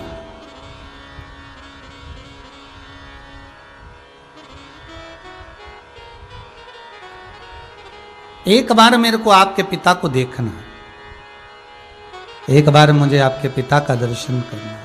ठीक है, दर्शन करना है तो फिर चलिए। एक बड़ा सा पर्वत है, बहुत विशाल, और उस विशाल पर्वत के सम्मुख में ब्रह्मा और विष्णु दोनों जाकर खड़े हो जाते हैं।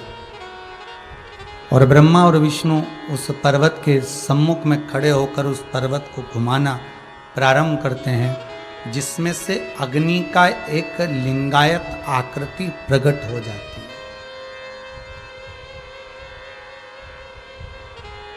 एक शिवलिंग, अग्नि का लिंग, एक लिंगायत आकृति प्रकट हो जाती है।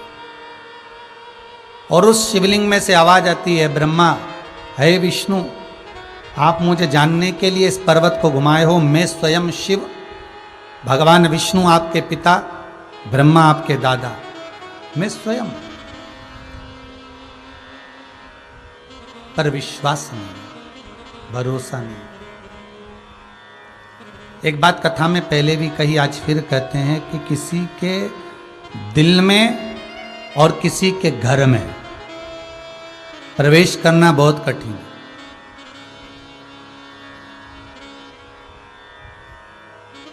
किसी के दिल में और किसी के घर में प्रवेश करना बहुत कठिन, बहुत बहुत कठिन।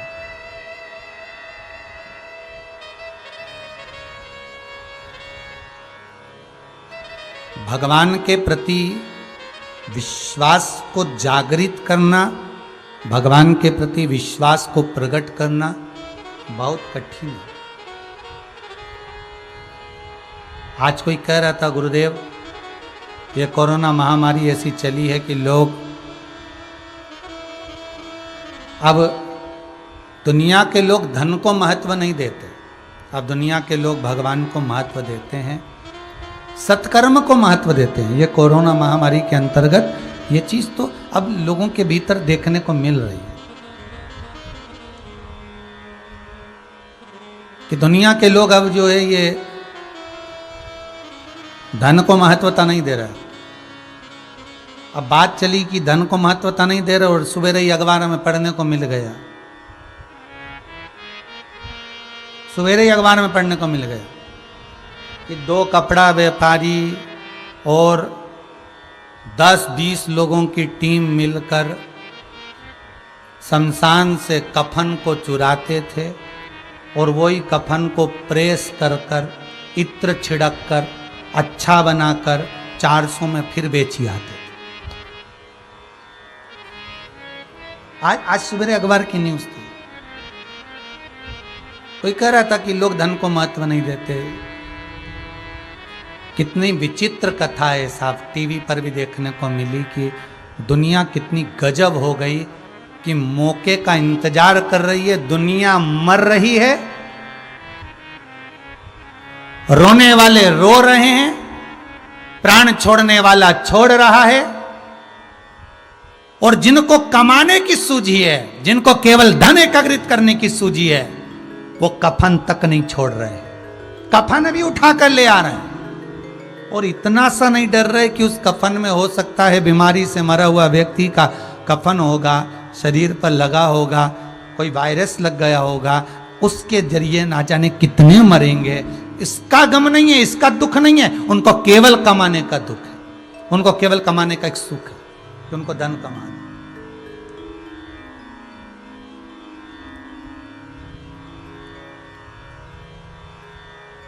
गजब वावारी दुनिया मतलब की दुनिया में किसी का कोई नहीं। गजब, अभी भी धन दिख रहा है, संपदा दिख रही है, दौलत दिख रही है, इसमें भी हम कमा सकते हैं, इसमें भी हम कमा कर निकल सकते हैं। कमा तो लोगे, मना नहीं है, पर ध्यान रखना कि कितना दुख झेलना पड़ सकता है ये वक्त ही बताएगा, केवल वक्त बताएगा कि कितना दुख झेलना पड़ सकता है। समय का इंतजार करिए।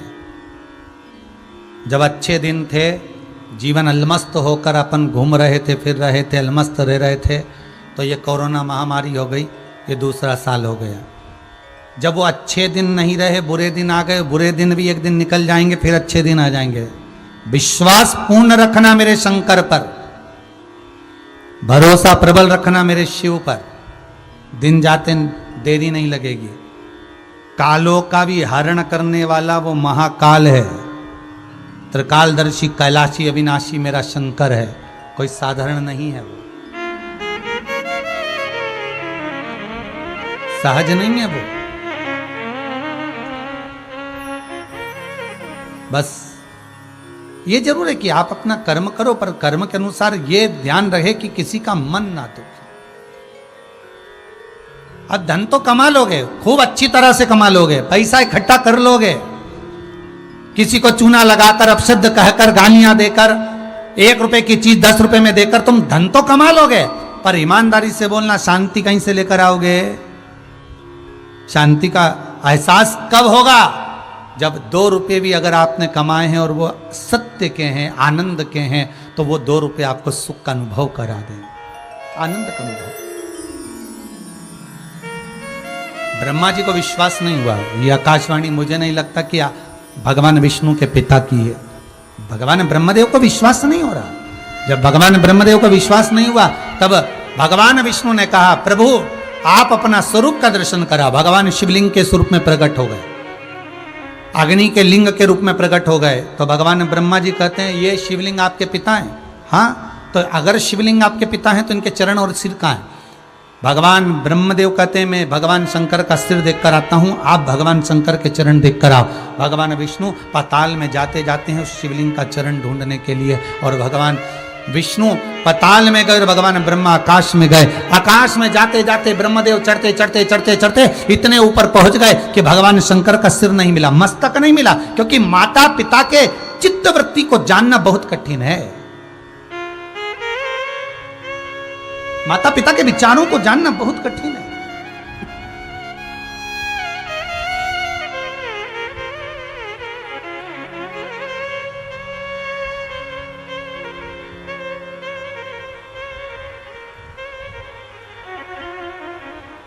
सबसे अच्छी सेवा देखना होना और दुनिया के लोगों की परख देखना होना, तो अच्छे समय में नहीं देख सकते, बुरे समय में आप दुनिया के लोगों की सेवा भी देख सकते हो और परख भी देख सकते हो। बुरे समय, अभी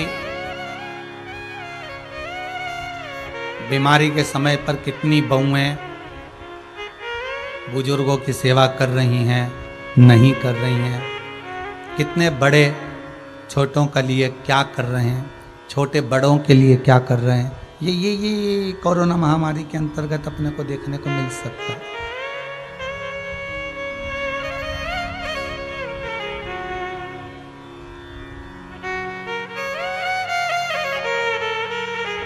कितना स्नेह है, कितना आदर है, ये इस कोरोना महामारी के अंतर्गत हमने को देखने को प्राप्त हो सकता है। कितना स्नेह, कितना आदर, कितना सम्मान, कितना सत्कार।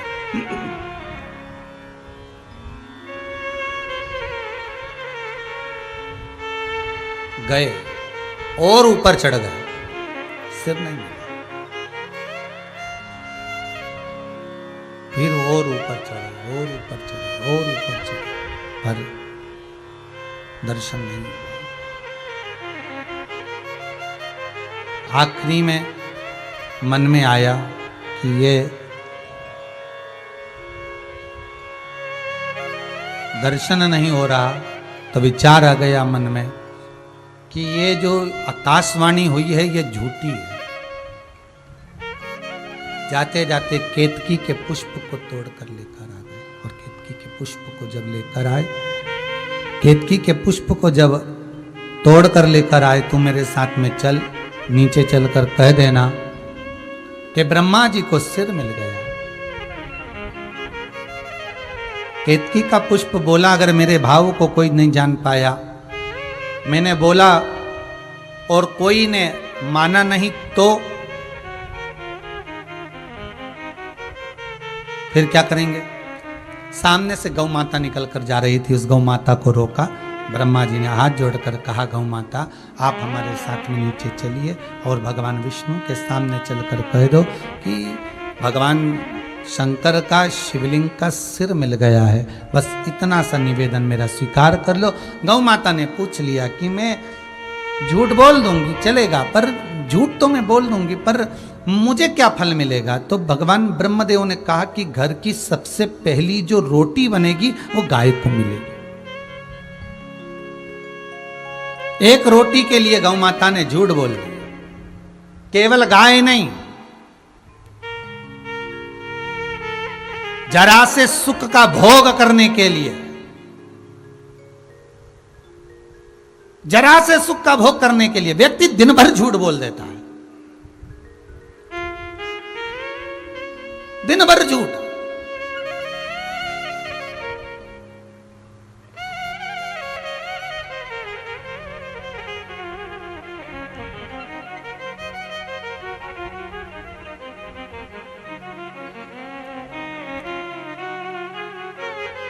भगवान ब्रह्मदेव ने जरा सा लालच गाय को दिया और गाय से कहा कि पहली रोटी तुझे मिलेगी और तू बस नीचे चलकर कह देना कि भगवान ब्रह्मदेव को मस्तक मिल गया है, इतना झूठ बोल देना। और एक झूठ के चक्कर में गौ माता, एक रोटी के चक्कर में गौ माता झूठ बोल दी। व्यक्ति झूठ दुकान पर बैठकर काम को करते समय, व्यापार करते समय, व्यवसाय करते समय झूठ बोल देता है, जरा सा कमाना है, पर उसके चक्कर में उसके मुख से झूठ जरूर निकल गया, पर उस झूठ के बल पर उसको सुख का अनुभव नहीं हो सकता, शांति नहीं मिल सकती, आनंद नहीं मिल सकता।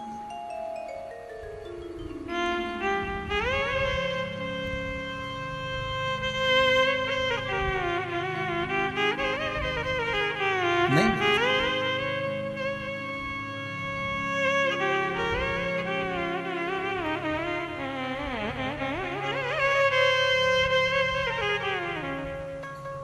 और वो आनंद की अनुभूति, ब्रह्मदेव वापिस आए, भगवान विष्णु से पूछा क्या आपको भगवान शंकर के शिवलिंग के चरण मिले हैं? भगवान विष्णु ने हाथ जोड़कर कहा, ब्रह्मदेव मेरे को तो मालूम था कि भगवान के चरण नहीं मिल सकते, भगवान के चरण नहीं मिलेंगे, ये मुझे मालूम था। माता पिता के चरण को, चित्तवृत्ति को मन में धारण करना, ये कल दुनिया के लोगों ने मदर्स डे बनाया, खूब स्टेटस पर, व्हाट्सएप पर, फेसबुक पर, गूगल पर, ट्विटर पर, हर जगह पर लोगों ने अपने माता का फोटो भी लगाया, सब लोगों ने अपने मदर्स डे मनाया, खूब प्रेम से मनाया। मेरा निवेदन था,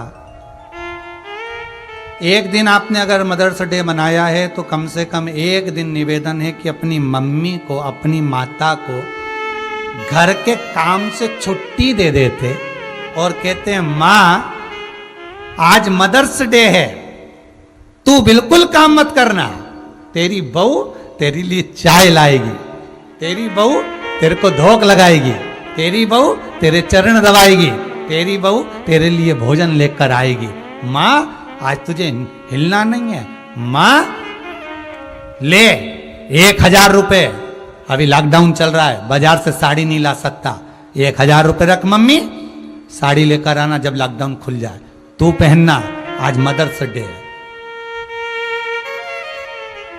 केवल फेसबुक पे डाल दो फोटो, केवल स्टेटस पे फोटो लगा दो और सोचो कि मदर्स डे बन गया।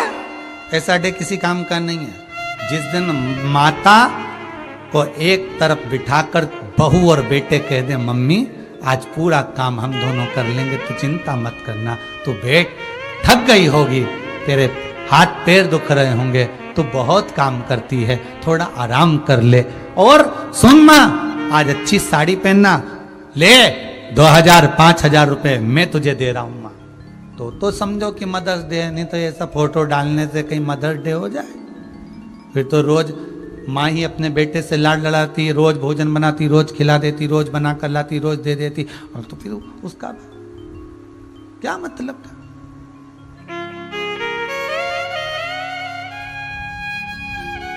सेवा को जानिए, थोड़ा सा सेवा को जानिए। एक कथा याद आई है, एक वकील साहब अपने लड़के का संबंध पक्का कर दिया। लड़की बड़ी सुंदर थी, संबंध भी, लड़का भी सुंदर था, वकील साहब ने संबंध पक्का कर दिया। 20 दिन के बाद वकील साहब वहां से निकल कर जा रहे थे तो उन्होंने सोचा चलो समधी जी से मिलकर चले। समधी जी के यहाँ पहुंचे, समधी जी तो नहीं थे, समधन थी। बेल बजाई,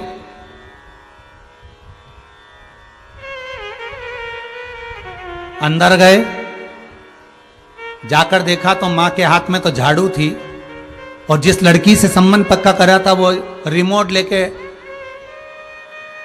नाटक देख रही थी सोफे पे बैठ के। जैसे ही समधी जी आए, दरवाजा खोला, झाड़ू नीचे पटकी, बेटी भी उठ के खड़ी हुई, अंदर गई, समधी जी को बिठाया, चाय वगैरह पिलाई, चले। 20-22 दिन के बाद समधी जी फिर उधर से निकले, वापिस लौट रहे थे, उनका चलो समधी जी से मिल चले। समधी जी अभी भी नहीं थे, समधन थी, पोछा लगा रही थी, और बेटी हेडफोन लगाकर सोफे पे बैठकर लंबे पांव कर कर मोबाइल चला रही थी। जैसे समधी जी आए, उठी, माँ ने पोछा छोड़ा, चाय वगैरह बनाई, पिलाई, समझ गए। फिर 15-20 दिन बाद, 25 दिन बाद फिर समधी जी कहीं जा रहे होंगे, अब की बार समधन भी थी, फिर निकले। बेटी सो रही थी और माँ सूपड़ा लेकर, चलनी लेकर गेहूं बीन रही थी। बेटी सोफे पर सो रही। चौथे बार समधी जी, वकील साहब ने जो रिश्ता पक्का करा था, सारा सामान ले जाकर समधन जी को दिया है और देकर कहा हमको ये संबंध नहीं करना साहब। जिस लड़की को अपनी मां पर दया नहीं आ रही तो वो दूसरी मां पर कैसे दया करेगी। घर में मां काम कर रही है और बेटी मोबाइल लेकर हेडफोन लगाकर बैठी है। घर में मां झाड़ू लगा रही है और बेटी रिमोट लेकर टीवी देख रही है। घर में मां पोछा लगा रही, गेहूं बीन रही, चावल बीन रही और बेटी आराम से सो रही है। जो अपनी माता पर दया नहीं कर सकती वो दूसरे घर में ब्याह कर कर आएगी तो सास और ससुर पे क्या खाक दया करेगी। हमको बहू चाहिए, सजाने के लिए गुलदस्ता नहीं। वकील साहब ने वापिस दे दिया सारा सामान, धरो तुम्हारे पास, हम नहीं कर सकते, भगवान ने बचा लिया।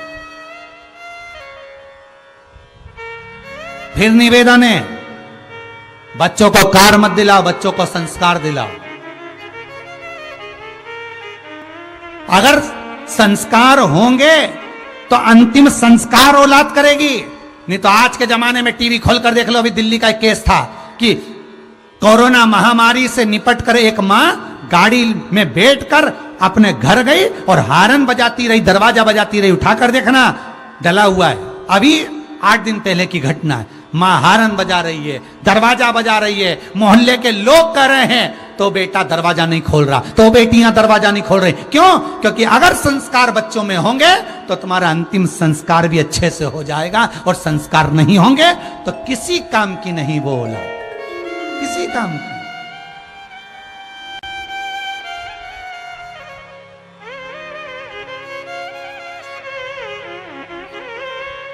संस्कार तो दो,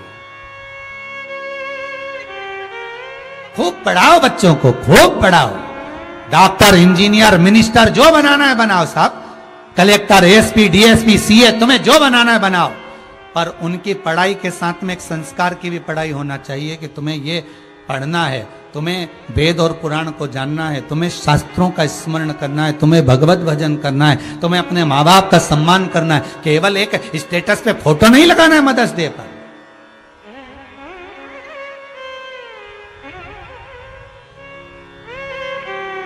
आदर करना, सम्मान।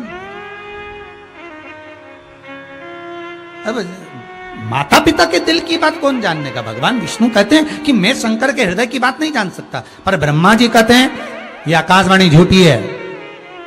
भगवान विष्णु ने कह दिया मुझे चरण नहीं मिले, ब्रह्मदेव तुमको सिर मिला, हाँ ना मानो तो केतकी के फूल से पूछो। केतकी के फूल पात में लिया और पूछा क्या ये भगवान ब्रह्मा को भगवान शंकर का सिर मिला है?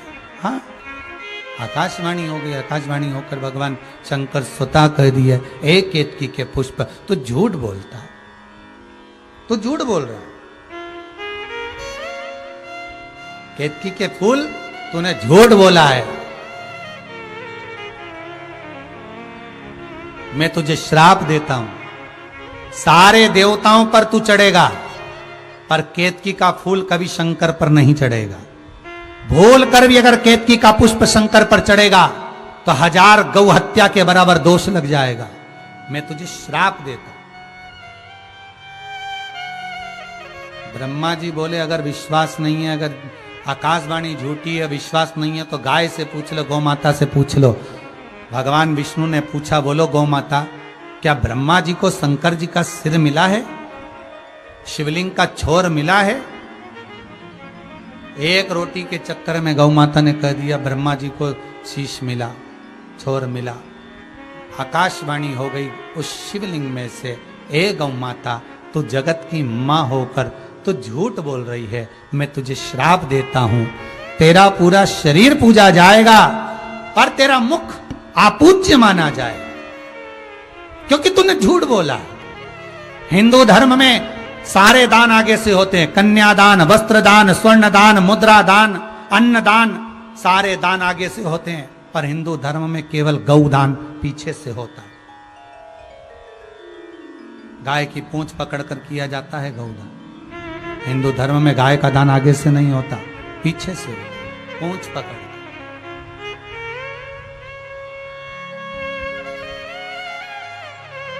पीछे से। और मेरा आप लोगों से एक निवेदन रहा है, फिर निवेदन करूंगा,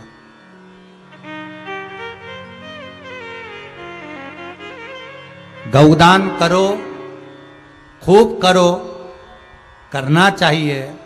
मनुष्य का शरीर है, जीवन में एक बार गौदान करना जरूरी है, पर उसको गाय मत देना जिसके घर में खुद रहने की जगह ना हो। पहले भी कथा में कहा, गाय, बेटी, लक्ष्मी 50 बार विचार करो, इसके बाद दो, किसको दे रहे हो। गाय किसी ऐसे ब्राह्मण को मत देना जिसके घर में खुद बांधने की जगह ना हो। तुमने दे दी गाय, उसने ले जाकर बांध ली, और उसने ले जाकर बांधी, उसके घर में खुद जगह नहीं थी। दूध के चक्कर में, साड़ी के चक्कर में, सोने के सींग के चक्कर में, चांदी के खुर के चक्कर में, बाल्टी रस्सी के चक्कर में गाय ले ली, बांध ली। गाय ने जब तक दूध दिया संभाल के रखा, दूध देना बंद करा, बेच दी। बेचकर तीसरे के यहाँ गई, तीसरे से चौथे के यहाँ गई, चौथे से पांचवे के यहाँ गई, पांचवे से छठे के यहाँ गई, छठे से सातवें के यहाँ गई। धीरे धीरे वो कसाई के हाथ में चली गई। जब वो गाय कसाई के यहाँ काटी गई, बद्दुआ, श्राप उस गौ माता का ब्राह्मण को नहीं लगा, बद्दुआ और श्राप लगा जिसने गाय का दान दिया था, संकल्प छोड़ा था। इसलिए 50 बार कहते हैं कि गाय हमेशा ऐसी जगह दान देना जहां पर गौ माता की सेवा अच्छी हो जाती करेंगे। आंखों में जल भर गया, मंदार शमी रोने लगे। शमी मंदार रो रहे हैं जल भर कर, हम जान नहीं सके, हमसे गलती हो गई है। भृशुंडी बाबा को अब क्या मनाए, अब मना रहे इनको नहीं, अब मना रहे श्री गणेश को जिन्होंने भृशुंडी बाबा को अपना स्वरूप दिया था। गणेश जी महाराज के आगे हाथ जोड़कर निवेदन करा, हे प्रभु,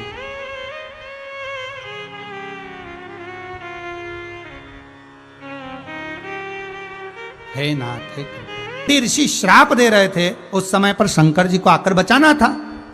जब इतनी तप साधना करी थी तो बचाया क्यों नहीं? किस लिए? तो शिव महापुराण की कथा कहती है, भैया भगवान शंकर की आराधना करी पर शंकर इसलिए नहीं आए क्योंकि इन्होंने संत का अपमान करा था।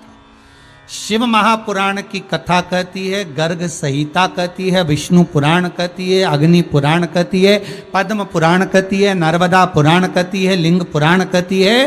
सारी पुराणे एक ही बात कहती है कि गौ, संत, ब्राह्मण, बेटी, कन्या, इनका जब अपमान होता है तब विनाश अपने आप हो जाता है, अपने आप हो जाता है। आप संतों के लिए आप शब्द कहो, साधु, सन्यासी, तपस्वी, साधक, संत, इनके लिए उंगलियां उठाओ, अपशब्द कहो, ताने दो, और मालूम पड़े आपने अपशब्द कह तो दिया बिना जाने पहचाने, बिना सोचे समझे। ना तुम जानते हो ना पहचानते हो, ना एक बार भी उस संत से जाकर मिले हो, बस तुमने तो उठाया और किसी ने एक मैसेज लिखकर भेजा कि उसने ऐसा करा वो गलत है, और तुमने उस मैसेज का जवाब देना चालू कर दिया, उसको गलत गलत ठहराते ठहराते इतना गलत कर दिया दुनिया की निगाह में, तो तुम स्वयं गलत है। इसलिए सामने वाला व्यक्ति गलत ना, उसको पहचानो तो, उसको जाकर देखो तो, उससे जाकर मिलो तो कि गलत है कि सही है। हम उसको जान तो पा नहीं रहे, हम उसको पहचान नहीं पा रहे। बस हमने, एक व्यक्ति ने कह दिया ये गलत है, दूसरे ने कह दिया गलत है, तीसरे ने कह दिया गलत है। एक जगह पर एक सीनरी लगाई गई, बड़ी सुंदर सीनरी, और उस सीनरी को लगाकर लिख दिया इसमें क्या क्या अच्छाई है, नीचे लिख दो